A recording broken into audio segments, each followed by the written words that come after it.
Assalamualaikum Bapak. Assalamualaikum warahmatullahi wabarakatuh. Maaf Bapak mengganggu waktunya.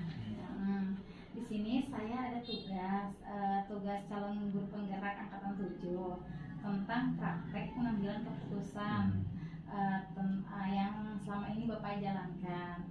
Mohon minta waktunya sedikit untuk mewawancarai Bapak, boleh? Boleh, silakan. Boleh. Maaf ya Pak. Oke. Iya. Bapak maaf. Selama ini bagaimana Bapak dapat mengidentifikasi kasus-kasus yang merupakan dilema etika atau bujukan moral, Pak? Setiap kondisi sebenarnya pasti ada dilema ya, antara kebutuhan kemudian kenyataan. Jadi istilahnya antara idealisme dan realita itu kadang berbenturan, ya. Itu pasti ada. Iya, setiap setiap menjalankan suatu kepemimpinan selalu ada dilema ya Pak ya. Bagaimana Bapak menjalankan pengambilan keputusan di sekolah, Pak? Terutama untuk kasus-kasus di mana ada dua ya sama-sama menurut Bapak itu penting gitu, Pak. Sebenarnya kan keputusan sekolah itu kolektif kolegial ya, dalam artian bahwa keputusan tidak otoritas kepala sekolah, tapi bagaimanapun keputusan itu hasil rembukan bersama. Nah, oleh sebab itu langkah awal biasanya mengidentifikasi masalah dulu, kemudian mendiskusikan dengan stakeholder yang ada untuk mencari solusi-solusi yang ada. Baru actionnya setelah itu. Berarti harus ada kerjasama ya. Bukan hanya Bapak sendiri. Betul. Ya, terutama staf yang ada di lingkungan sekolah ya Pak ya, seperti itu ya. Di sini Pak, langkah-langkah atau prosedur seperti apa yang biasa Bapak lakukan? Maksudnya selain adanya kolaborasi atau yang lainnya, bisa berikan contoh kasus dilema etika seperti apa? Nah, misalkan kasus yang urgen pada saat saya masuk sekolah ini, bahwa sekolah itu menjadi jalan masuk bagi warga setempat gitu ya. Karena di belakang sekolah kita ada pemukiman yang notabene nggak punya jalan, nggak punya alternatif jalan, tapi harus melalui jalan pintu gerbang sekolah. Nah, di situ kan kita mengidentifikasi bahwa ketika jalan itu masuk ke lingkungan sekolah, maka hal-hal yang negatif tentunya akan berdampak gitu ya, terutama terhadap keamanan sekolah itu. Nah, akhirnya kita bingung kan di situ ya. Yeah. Satu sisi ini kita mengamankan aset sekolah yang miliaran rupiah, di sisi lain, di sisi kemanusiaannya kita berbicara bahwa mereka adalah orang penduduk yang lewat di situ gitu ya. Jadi dilematis lah pada waktu itu ya. Yeah. Jadi dilema ya Pak ya, antara kepentingan sekolah sama kepentingan masyarakat sekitar ya Pak ya di situ ya. Berarti termasuk dilema ini ya Pak ya, paradigma termasuk dilema yang jangka pendek, jangka panjang gitu ya. Gitu termasuk paradigma jangka panjang ya Pak ya. Jangka pendek itu seperti apa nih Pak? Ya, jangka pendeknya kan kita bagaimana supaya penduduk itu tidak lewat ke situ gitu ya. Karena bagaimanapun tadi dampaknya, pertama misalkan gini, ketika hari itu dipasang kran ya, ada 18 pasang kran, besoknya hilang. Kemudian beberapa lampu besoknya hilang. Kita tidak menjudge bahwa dicuri oleh penduduk itu, tidak.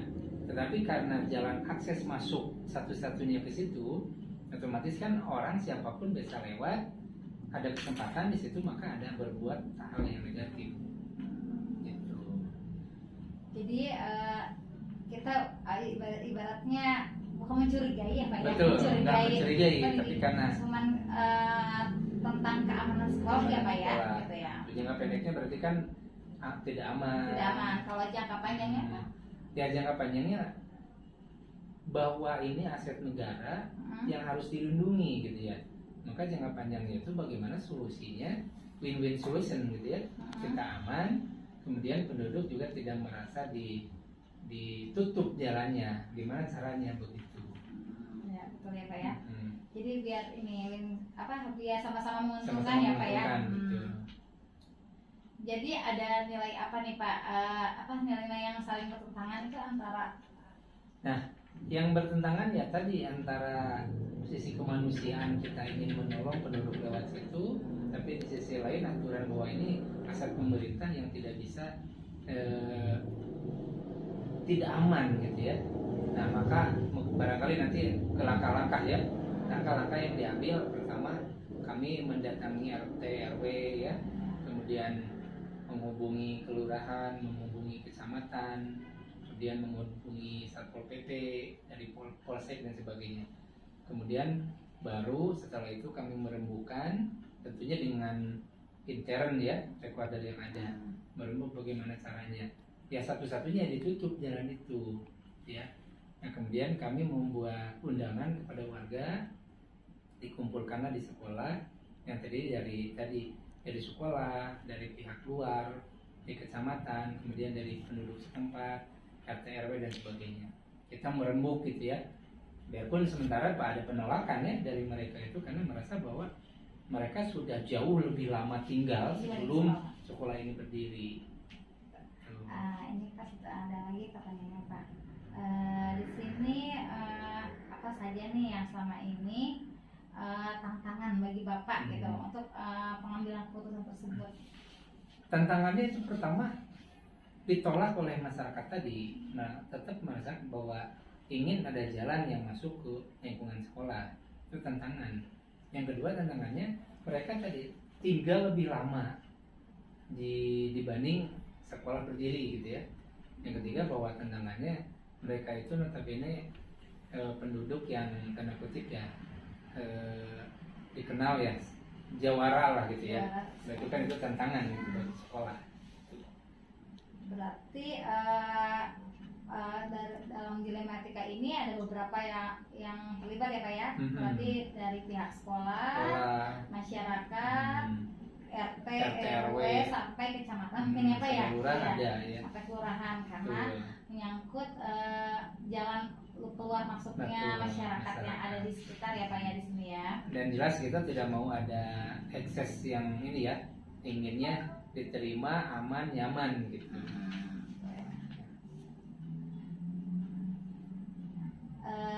Ada untuk menyelesaikan masalah tersebut, ibaratnya Bapak kan akhirnya menutup jalan ya Pak. Nah, kami tentunya ada beberapa alternatif ya, yang kemudian disajikan kepada teman-teman penduduk dan pengurus.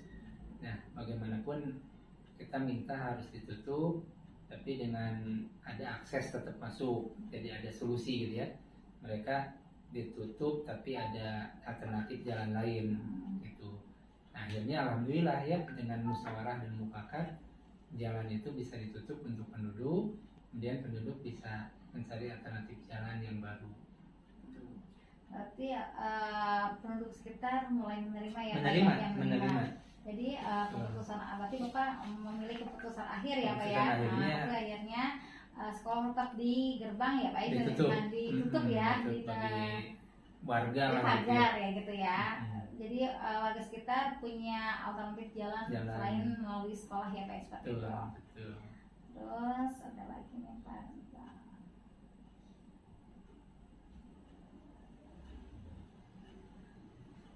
Itu Bapak istilahnya dengan menutup jalan itu otomatis istilahnya ada pihak dampaknya enggak gitu terhadap? Berdampak banget ya. Pertama, keamanan semakin terjamin ya. Yang kedua, bagaimanapun kan yang namanya, mohon maaf ya, penduduk masuk itu otomatis kan cara berpakaian, etika, ucapan dan sebagainya ini dilihat oleh siswa.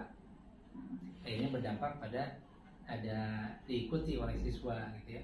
Nah, setelah ditutup itu ya alhamdulillah hal-hal yang negatif itu tidak ditiru oleh siswa karena sudah nggak lalu lalang gitu ya. Ada dampaknya, sangat berdampak sekali ya.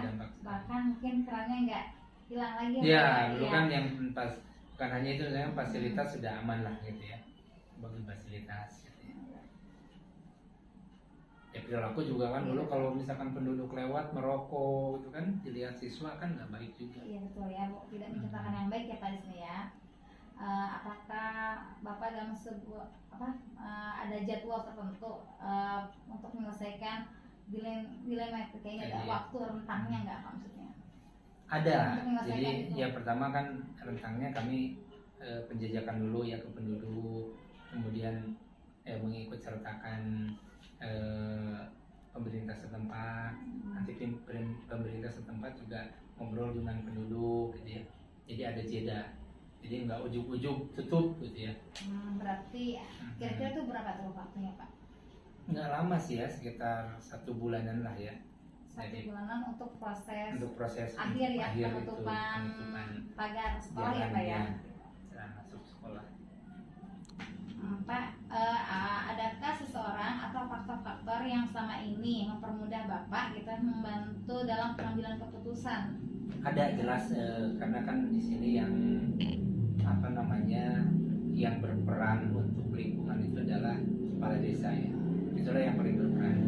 Nanti kepala desa bersama RT dan RW kemudian menghubungi warga yang bersangkutan, kemudian di situ juga menyatakan bahwa harus demikian gitu ya, dalam artian bahwa nggak boleh lagi lewat jalan ke situ, karena ini kan lembaga pendidikan yang diatur oleh undang-undang untuk aset dan sebagainya. Berarti ada ya, selain yang mempermudah Bapak itu adalah Ada ketokohannya kan ada gitu ya. tokoh masyarakat Betul, ya Pak tokoh ya. masyarakat. Dari kasus yang Bapak ceritakan tadi, ada nggak pengalaman atau reflektif ya, refleksi bagi Bapak gitu, pengambilan keputusan yang Bapak ambil benar atau Ya, refleksinya alhamdulillah benar ya. Tadi bahwa kita untuk mengambil suatu keputusan itu pertama harus dimusyawarahkan dulu ya, bagaimana dampak positif, negatif dan sebagainya. Kita meminimalisir dampak buruk dari mengambil keputusan itu ya. Nah, salah satunya tadi penolakan pasti ada, tetapi kalau misalkan dibiarkan, nah nanti akan berkepanjangan. Maka kita cari keputusan yang tepat dengan ada musyawarah, kemudian secara tegas ini ditutup, dan akhirnya alhamdulillah tanpa ada dampak ekses yang berkepanjangan. Terima kasih Bapak ya. Jadi kesimpulannya paradigma dilema etika yang Bapak ambil adalah jangka pendek lawan jangka panjang ya Pak ya, karena penutupan jalan ini ya Pak ya. Jangka pendeknya bermasalah nanti, tapi jangka panjangnya aman gitu aman ya, jangka pendeknya karena kita tidak aman ya. Betul. Biar jangka panjangnya biar sekolah ini aman terkendali ya Pak ya. Aman, tentram, kondusif, menyenangkan. Berarti prinsip pengambilan keputusannya berpikir berbasis hasil akhir ya Pak Betul, ya. hasil akhir. Di sini. Terima kasih Bapak atas waktunya. Siap. Mohon maaf mengganggu. Semoga sukses, semoga lancar.